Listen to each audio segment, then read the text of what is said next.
What's up, hobby friends? In this three-part video series, I'm going to be showing you how I painted Baron Mordo for Marvel Crisis Protocol.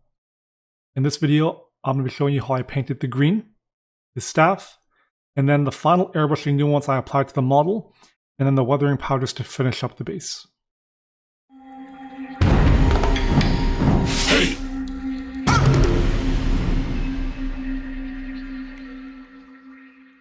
To paint the green, we're using AK Dark Sea Blue, scaled colors Black Forest Green, Arati Green, and Spring Green. To paint the wood and the staff, we're using Vallejo Leather Brown, AK Saddle Brown, and Pale Sand. To paint the gold bars on the staff, we're using Vallejo English Uniform, German Camel Orange Ochre, Ivory, and AK White.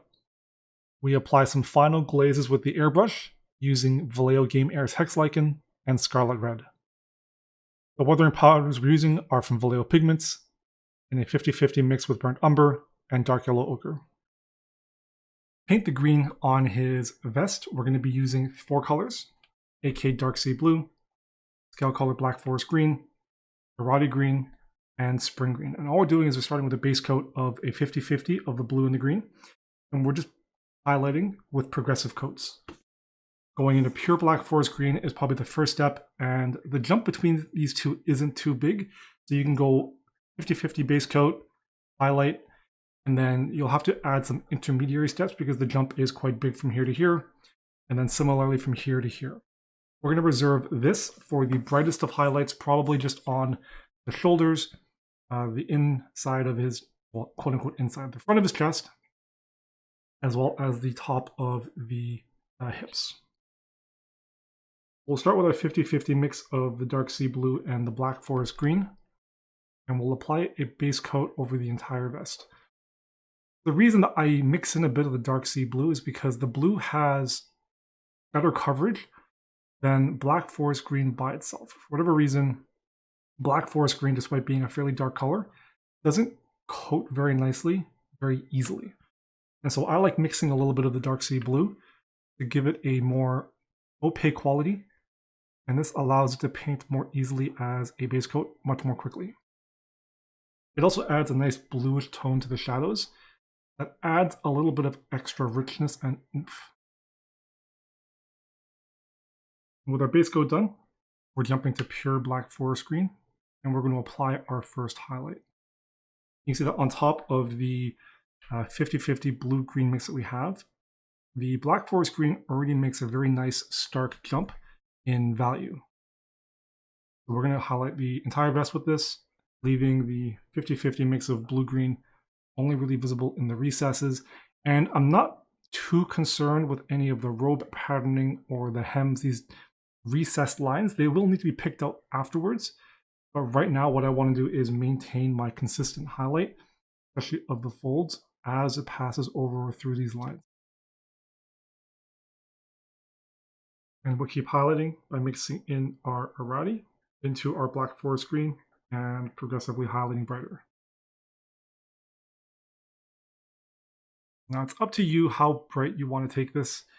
If you're following the film reference as close as possible, it is going to be fairly dark, a fairly dark green, and so you may want to balance out some of the other elements accordingly. Now I'm going a little brighter with the green, probably significantly brighter than what his MCU suit looks like, mainly because I need the model to have some pop. I think the bright green will look better on the tabletop than the dark green, and that's probably the only deviation I'm taking from the film color palette.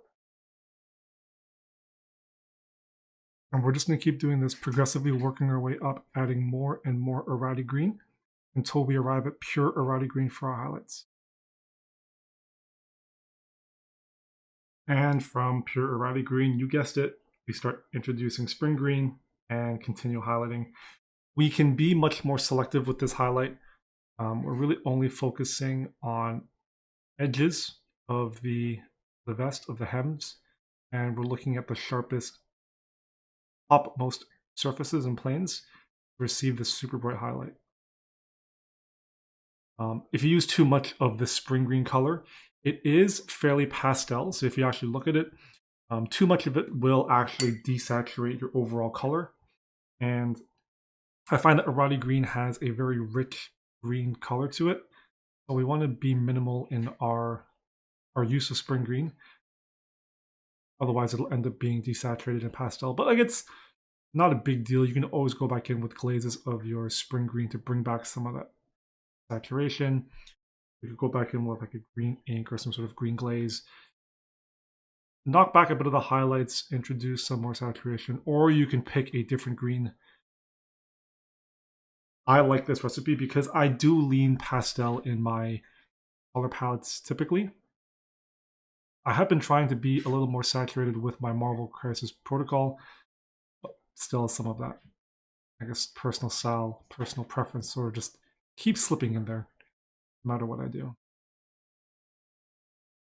And again, we're also just completely ignoring the inset lines, sort of these patterns that have been sculpted into the model.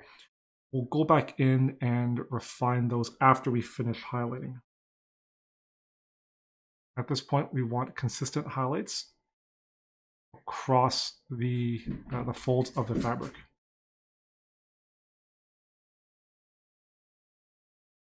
And with all of the green highlighted, we're going to go back in with dark sea blue and our base coat mix of black forest green. We want it to be nice and diluted, maybe a little heavier on the blue. And we're just going to very carefully and very gently with a sharp brush redefine these pattern lines. Now, if you don't want them to be as noticeable, you can go in with black forest green, or maybe black forest green with a bit of your Arati green, and that'll allow you to paint them in with sort of medium tone lines if you don't want it to be hyper defined or very heavy. I like it heavy, very bold, so I'm going to go in with the base color I used. And if you overpaint, not the end of the world. Just go back in with the various mixes of green. So for example, here, those two spring greens. So I'm just go in and just touch up the lines right here. If you want, you can add a little highlight to help line that crease.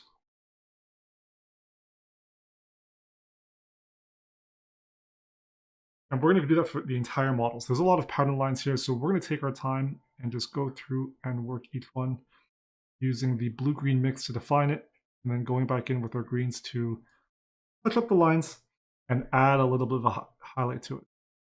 Now, this stage does require some pretty careful brushwork, and if it's not something you're comfortable with or you aren't confident in your brush control or your ability to paint very thin lines, you may be better off highlighting the green and not filling those lines in. In that case, you have to spend a lot more time making sure that your highlights on the folds are consistent and carry through across these lines. It's all about where you're spending the time, whether you're spending the extra time now to redefine the lines, or whether you spent the time beforehand to carefully blend in all of your highlights and leaving those lines untouched. I prefer the latter, being able to, latter or former, the first one, where I spend the time afterwards to redefine my lines, because I want to be able to move quickly, especially when I'm sketching in my highlights on the cloth itself. I want to be able to move quickly across the surface without worrying about those finicky little lines. So with all of our hand painting done, we refined the lines in the patterning of the vest. We're going with the airbrush and do some glazing, smooth out those blends, punch up the shadows a little bit. This first mix is a 50-50 mix of the Arati green and the black forest green. Very diluted, and I'm just gently spraying it into my midtones here. I'm trying not to overspray into the khaki areas on the sleeve and on the, I guess, the hem or lower part of the vest.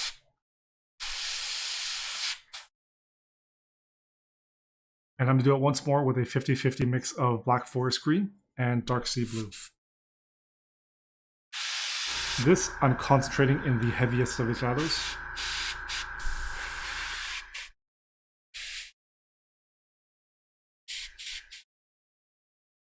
So to paint the staff of the Living Tribunal, we're going to paint this in two parts. So there is the wood staff itself, and then in the film, these rings are also wood, but I want to add a little bit of color and try and tie into the yellow of the energy runes. And so we're going to do non-metal gold on these rings up and down that are scattered across the staff. The colors we're going to be using, we're going to try and keep it as simple as possible as well. Tenebris Gray, Leather Brown, and Saddle Brown, so AK and Vallejo. This is to paint the wood of the staff. So our base was going to be Tenebris Gray with a Leather Brown mix, so 50-50. And we're just going to highlight progressively through into Saddle Brown. And we're just going to highlight, it is a cylinder, very straightforward, so we're just going to highlight this plane right here. You want to be careful that it's dark enough to not be close to the skin tone. The hand is right there, but bright enough that it looks like it's been painted in sort of this like reddish mahogany color. And then to paint the gold, we're going to use English Uniform, German Camo Ochre, Ice Yellow, and then a touch of white, I think, just for a spot highlight, but maybe it'll end up being like a 50-50 white Ice Yellow. And we're just going to go, I'll paint one ring to show you what the process will look like, but it's essentially the same for all of the rings. So we're going to paint the wood first. We're going to start with that 50-50 mix, the base coat, Tenebris Gray, and Leather Brown. And then we're going to highlight this by taking a little bit more Leather Brown and just a touch of the Tenebris Gray and adding a line highlight right and carry that across. Because this is a cylinder and our light source is coming from this direction, the light is going to behave very simply on this object. Very straightforward, there's not a lot to it. So we really just treat it like a cylinder. If you really want, you can put a very thin highlight on the back to have a bit of reflected light happening. But I'm going to be real honest with you, not going to be that super noticeable. I think we're just going to keep it nice and simple and focus continually highlighting up. Now we're at pure Leather Brown. And then we're introducing Saddle Brown into the mix. And then if you want to smooth out that transition a little bit, if it's a little too sudden for you, depending on how many layers you're doing. I didn't really do a whole lot. I'm just using thin layers and laying down strokes of the same color over and over again to build up that color. And that's really all we're going to do for the brown. So the important thing to remember when we're painting gold or any sort of non-metallic metal color is that it's about your reflections. It's about getting your bright brights and your dark darks and getting them side by side. I'm going to demonstrate on one ring to show you just what I mean.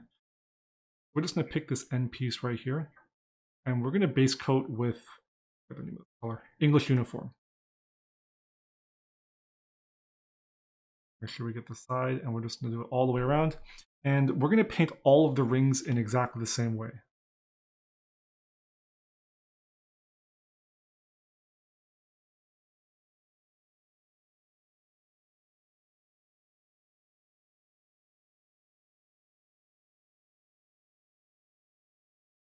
Do your best not to overpaint onto the staff. If you do, keep some brown on your palette to correct.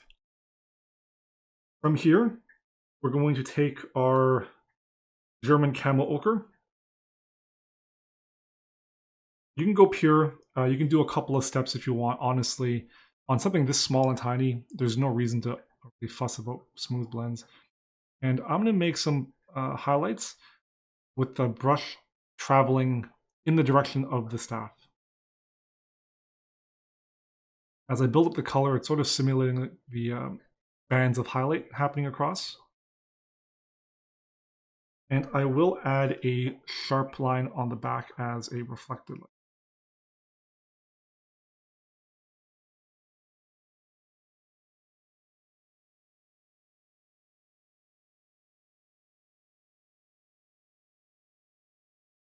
A highlight on the edge.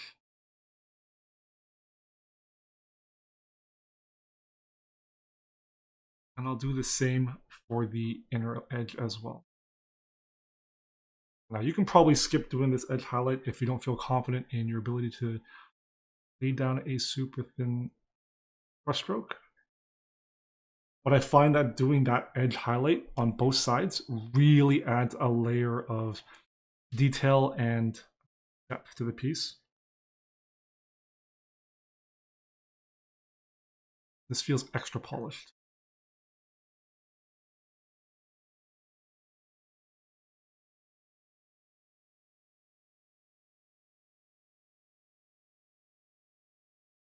And then we're going to go in with our ice yellow.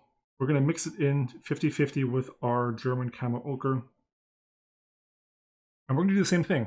We're just going to keep doing our highlights and lines across, but less and less. Keep it nice and sharp. Do a bit on the back.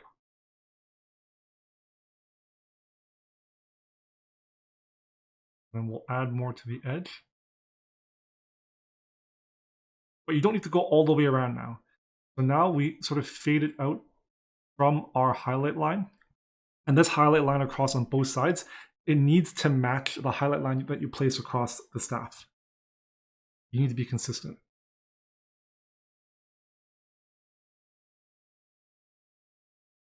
Pull that.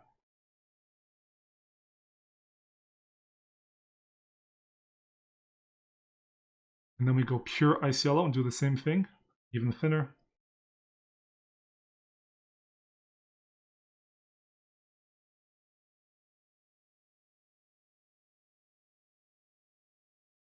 And then we're going to go in with pure white.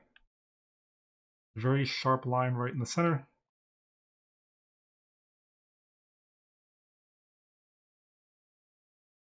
And then pull out the highlight on the edges on both sides.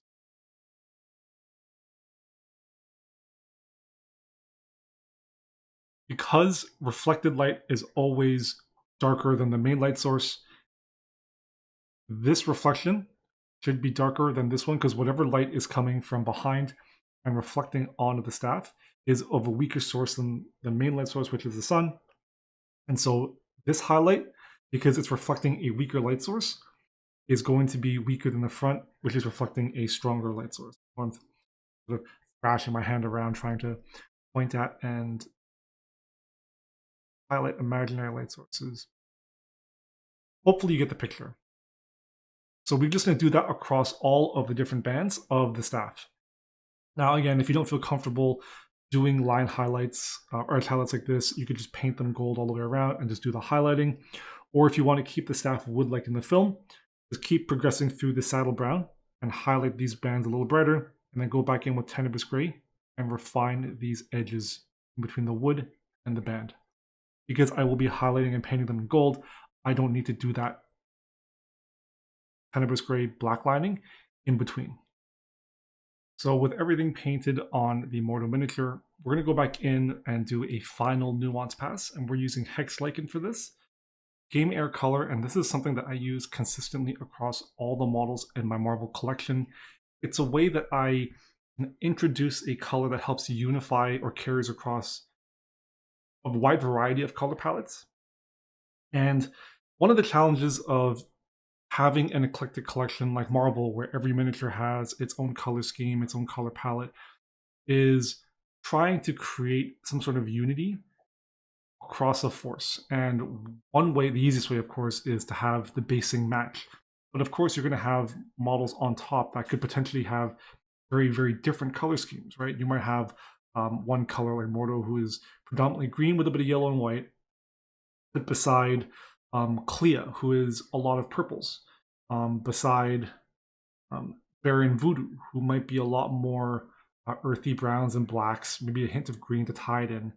And then, of course, maybe you're not taking characters from a single affiliation where there are matching colors. You might be introducing characters that don't belong, but that you want to tell a story with. So, for example, I could be bringing in Beast from X-Men, who is entirely blue. I could bring Scarlet Witch, who might be purple or red.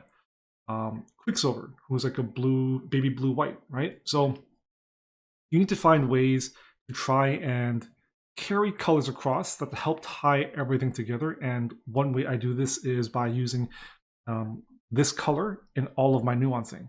Of course, the other ways are the way I paint the bases and matches across all my collection. And then after we finish this, when we do the weathering powders, I use the same weathering powders across all my miniatures in my Marvel collection. And that's a subtle way to add just another layer of this one color that carries across every single model, regardless of the palette itself. But getting back to the nuancing, we're just going to be focusing this on some of the deeper shadows. It's a fairly diluted mix, so not going to be too heavy, and we're just gently glazing it in. I'm going to avoid nuancing the smoke or the energy, but I'm going to hit up the pants and make sure I get the green, the belt. Basically everything on the figure. It'll help to unify all the shadows on the piece as well. And add a little extra layer of color depth to my shadows.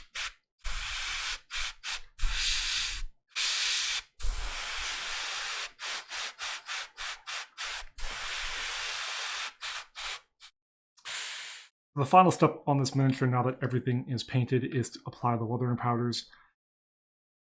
The two that we're going to be using are from Vallejo Pigments, Burnt Umber and Dark Yellow Ochre. I combined them in a 50-50 mix, so it's not quite as dark as the Burnt Umber, not quite as bright as the Yellow Ochre, obviously, because you're mixing the two.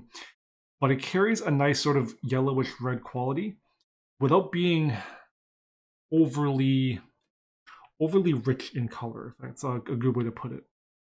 I have this pre-mixed in a container because I do use this quite often. All my Marvel miniatures will use this. My Death Watch uses this as well, as do my Junk Force Overlords. So handy to have this color pre-mixed, ready to go, just because I do use it quite often.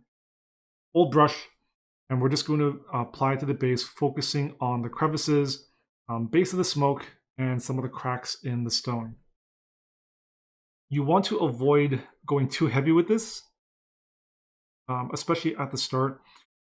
It's worth spending the time to build up very thin layers of this because it's much easier to put on than it is to remove. Although, if you really wanted to, you could just restart by taking a damp brush or a towel or a Q-tip and going in and sort of erasing what you're doing. All we're doing is we're just focusing this on where dust has a tendency to collect and to gather. So crevices, cracks, joins, all great candidates for where you want to concentrate this weathering.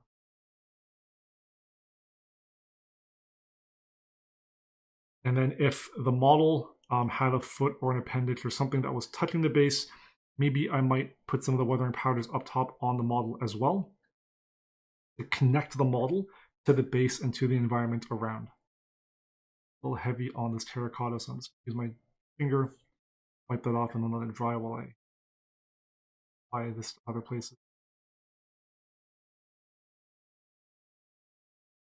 Now it's important to think through some of the areas as well. This sewer grate is a really good example of not wanting to get the pigment powders into the gaps here. Because we want to simulate a depth to it, it's supposed to go into a sewer, right? So it doesn't make any sense for sort of this weathering powder to collect there because it shouldn't. There's nothing there to hold it. It should be deep and dark. So we're going to go in with a damp brush and just use our tip, clean up these grates so that there is no weathering powder anywhere in them. And once I'm happy with this, it's time to fix the powders to the base. Because this is a gaming piece, I need it to be able to handle the rigors of my touching it constantly. Mineral spirits in a spritzer bottle is a perfect way to fix these weathering powders. And all we're just going to do is spritz it on. Saturate the base. And then let the spirits evaporate. That's it. It'll take about 45 minutes to an hour to fully evaporate. But once it does, all that will be left is the powders fixed to the base. We'll paint the base trim black. I already did it for myself because I was playing with this piece last week, and I just wanted to have a black trim base to neaten it up and feel a little nicer. Typically, I will do the black trimming after I've done the weathering powders, and that's because, as you'll see here, with the base trim painted black, if we do the weathering powders and fix it, powder will then be on the base. So you'll have to repaint it black anyways. So save yourself the trouble, powders, black trim. Once you've done all of that, we'll apply a varnish of choice. My go-to is Games Workshop's Purity Seal.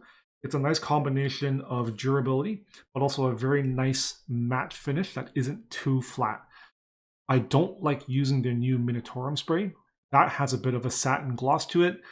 I have found an equivalent by Mr. Hobby that's very similar to Games Workshop's Purity Seal. They actually have a variety of finishes, some more matte, more akin to like Tester's Dull Coat, and some that are more satin, akin to Minotaurum spray. So really, it's down to your personal preference. The key goal, I think, is just durability for gameplay, and then the finish itself, whether it's ultra matte or a bit of a satin to it, entirely up to you. Thanks for watching the video. If you enjoyed it, make sure you give it a like and check out the other 2 videos in this series. Consider subscribing for more videos weekly, and if you want to follow my other socials, I'll have links in the description below. Until next time, happy hobbying.